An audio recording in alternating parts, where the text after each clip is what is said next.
Do you feel that was unlucky, or could you have done anything different? And did it come down to that incident on the first lap between your two drivers? I mean, those will be all the things that we review tonight and then more thoroughly next week. I think Ferrari, hats off to them. They did a great job. It was aggressive.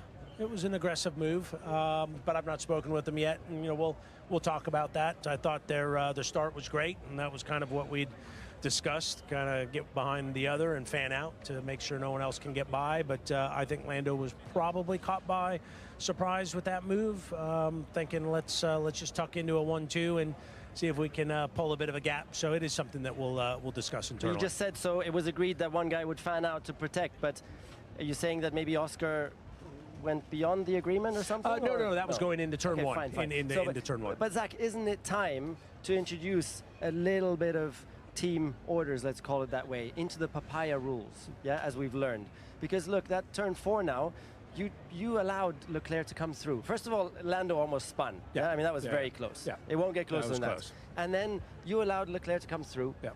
And who knows, maybe that was exactly those 2.6 seconds. That's so exactly it could have cost you the win. That's exactly. Maybe, possibly. Isn't it time to implement some rules here? That's what we'll discuss, next week. We'll look at that because, unfortunately, getting Leclerc in the middle, could we have been able to pull away and then, the 3-4 seconds we lost to Leclerc by gain that then? So, no, it's a fair question. Zach, I got one more. Sorry.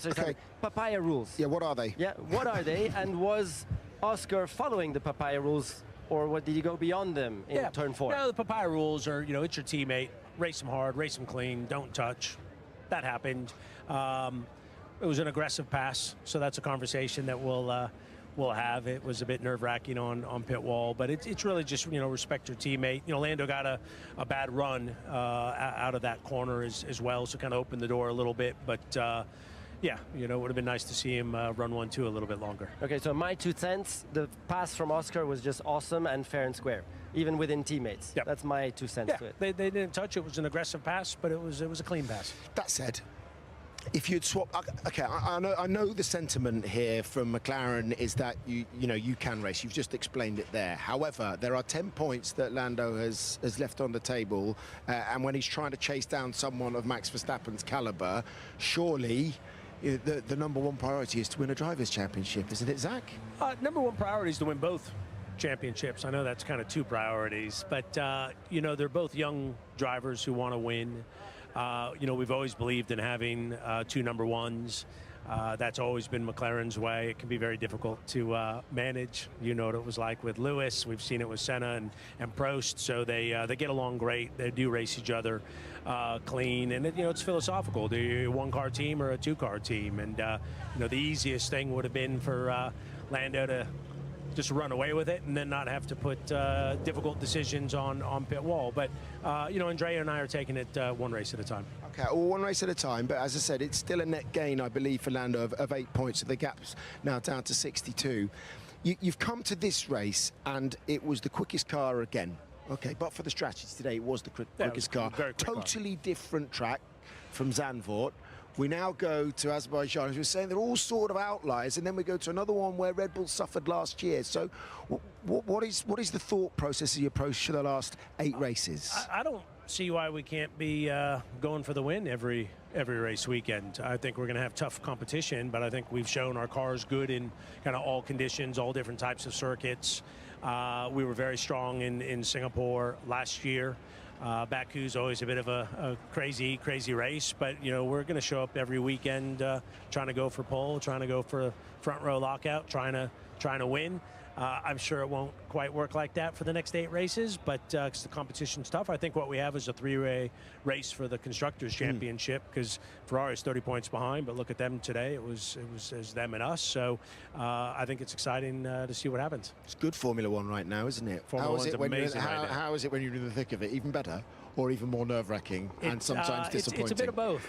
When you start first and second, you kind of just think about where we were at the start of 23, and here we are, second and third. A little bit of a sting, of course, but I think we need to look and go, that's 12 podiums in a row, and we're what, 8-9 points out of the Constructors' Championship. Lando closed the gap, so not a bad result. Can I ask one more thing? How destabilized do you think Red Bull is at the moment? They really seem to have lost their mojo out there. And you say you're receiving tons of CVs going across your table all the time from that team. We've seen some high-profile people leave the team.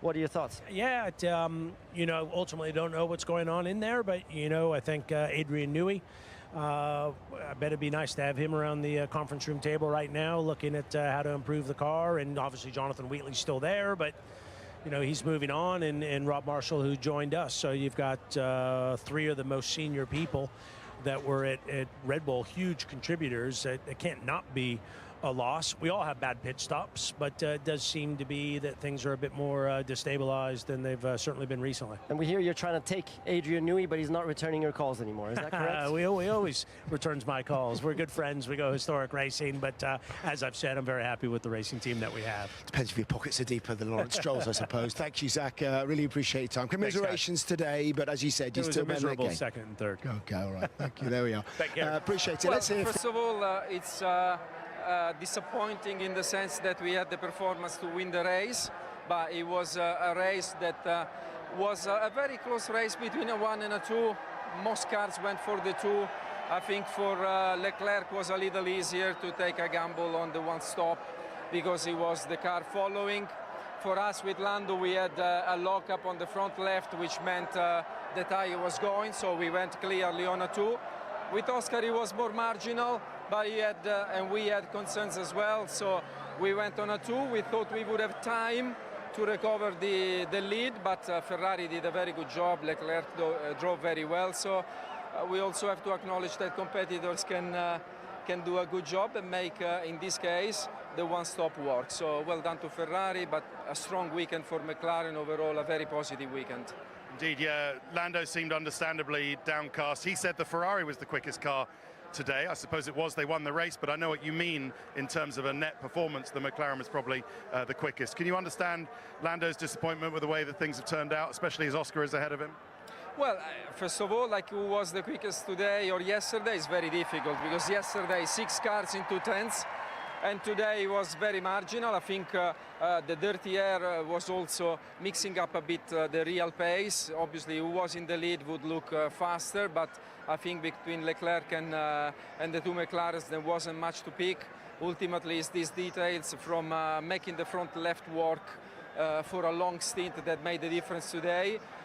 We knew actually that this would have been a difficult venue for us, so I think it's very encouraging that ultimately we were in condition to win the race, even if we didn't achieve it ultimately, and we were pole position and P1, P2 in qualifying. So again, very encouraging for the rest of the season. Okay, just to be clear about the turn 3 pass with Oscar on Lando, that was all fine, that was all absolutely clear that that could happen. Lando wasn't surprised. He wouldn't have expected Oscar not to attack him on the first lap as a whole.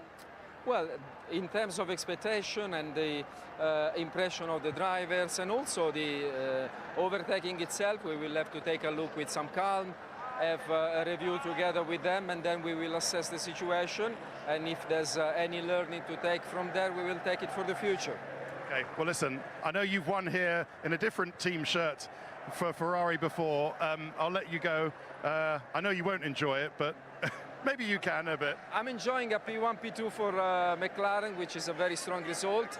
And I mean, it's good for, obviously, for Ferrari to win in their home race. But we look to the papaya colors, and we look to a very, how to say, a very exciting final part of the season. Okay, thanks for talking with us. Thanks.